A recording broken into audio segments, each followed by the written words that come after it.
Este grupo está integrado por Yorgenis, María Veras, Francisco Pacheco y quien les habla, María Estela de la Cruz Severino. Yo le estaré hablando del tema la educación durante la era de Trujillo. Rafael Leonidas Trujillo Molina nació en San Cristóbal el 24 de octubre del 1891. Fue un militar político dominicano, dictador del país. Como generalísimo del ejército, gobernó primero desde el 1930 hasta el 1934 y de facto hasta ser asignado en 1961. Ejerció la presidencia de la República Dominicana entre 1930 y 1938 y entre 1942 y 1952 la educación en la era de Trujillo en 1930-1961. Durante este periodo, el sistema educativo sufrió cambios que afectaron sus procesos en los primeros 5 años del régimen. Se implantaron 5 planes de estudios diferentes y por corto tiempo que este transcurría en el uso de un plan y la introducción de otro. Ambos quedaban yuxtapuestos, creando serias dificultades a los estudiantes. Al inicio de la era de Trujillo fue nombrado superintendente general de educación el licenciado Jiménez, quien realizó ingentes esfuerzos para ampliar la oferta de educación primaria, pero este fue sustituido por el ilustre intelectual Mas Enrique Ureñas. La educación en la era de Trujillo se caracterizó por tener una cobertura muy limitada, lo que se evidencia en el hecho de que el analfabetismo alcanzó el 70%, aunque en las escasas escuelas imperaba el orden y la disciplina. Protagonistas de la época, lo que atribuye el terror y la represión de la dictadura. En 1933 Trujillo prohibió la aplicación de la enseñanza ostosiana. Hasta aquí mi exposición. Lo dejo con mi compañera que le va a seguir hablando un poquito más del tema. Gracias.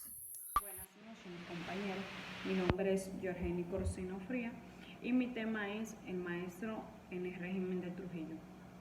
Los gobiernos dictadores de Rafael Leonidas Trujillo Molina no lograron darles una adecuada respuesta a la necesidad de que el sistema dominicano de instrucción pública pudiera disponer de un número suficiente a los recursos humanos calificados para cumplir con idoneidad el desempeño de las funciones docentes.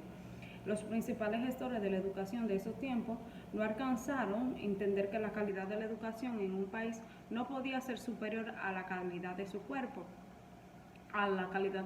docente, por lo que no le preocupaba el hecho de que el enseñar durante largos años no fuera más que un oficio muy mal remunerado, ejercido por bachiller o por personas sin perspectiva en un futuro. En tiempos de la dictadura de Trujillo, apenas el 4% de los profesores en servicio estaba en posesión de un certificado de maestro normal o de un título universitario. No fue hasta principios de la década de los años 30, de los años 50, perdón, de los años 50 del pasado siglo XX, cuando volvieron a crearse las escuelas normales. La Félix Evarito Mejía de la ciudad de Santo Domingo y la escuela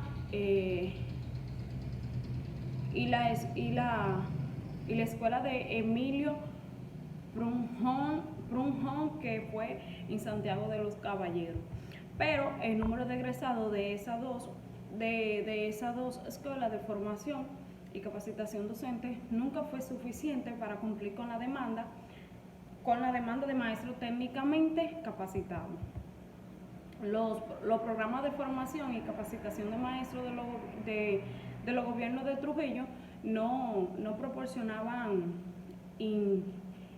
innovaciones de la práctica docente ni de la producción de los nuevos conocimientos, pedagógicos.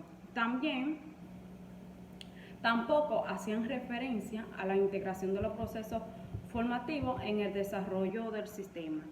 En respuesta de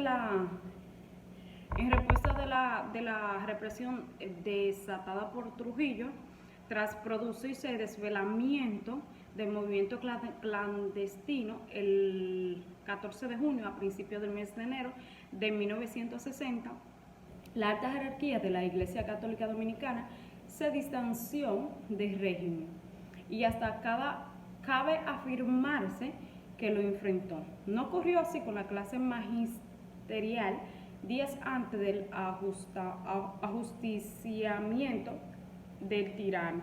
Los maestros de la escuela pública estuvieron participando en matines y manifestaciones de apoyo a la dictadura. Mi nombre es Francisco Valdés Pacheco, matrícula 2012-0758, y le voy a hablar de lo que es el concordato y la educación. El concordato es un contrato que legaliza y regula las relaciones entre la Santa Sede y la República Dominicana desde el 16 de junio de 1954.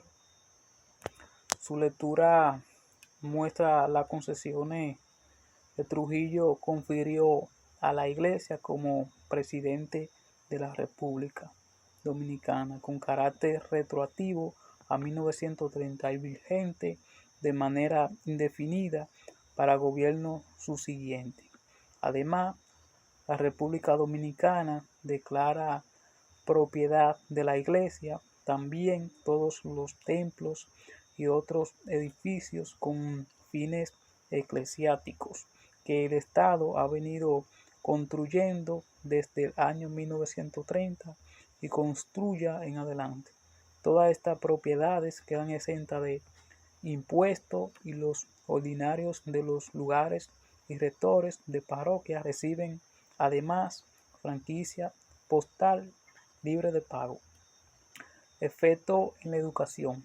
El establecimiento de colegios católicos ha contribuido a segregar los hijos e hijas de padres de condiciones socioeconómicas y culturales bajas, con el efecto de ensanchar la brecha entre la clase pobres por una parte y los estratos más altos de la sociedad por otra. Contribuyen a lo que se ha denominado la combinación perversa en la América Latina de pobreza y grandes diferencias sociales.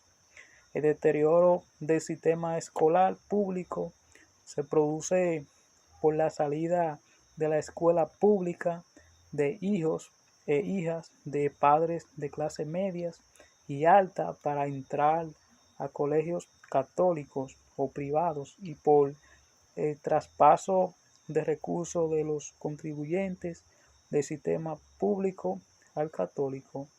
El problema que aqueja al sistema de educación pública no es únicamente de asistencia escolar, sino de calidad de la enseñanza para aumentar competencias cognitivas. Hasta aquí ha sido mi parte.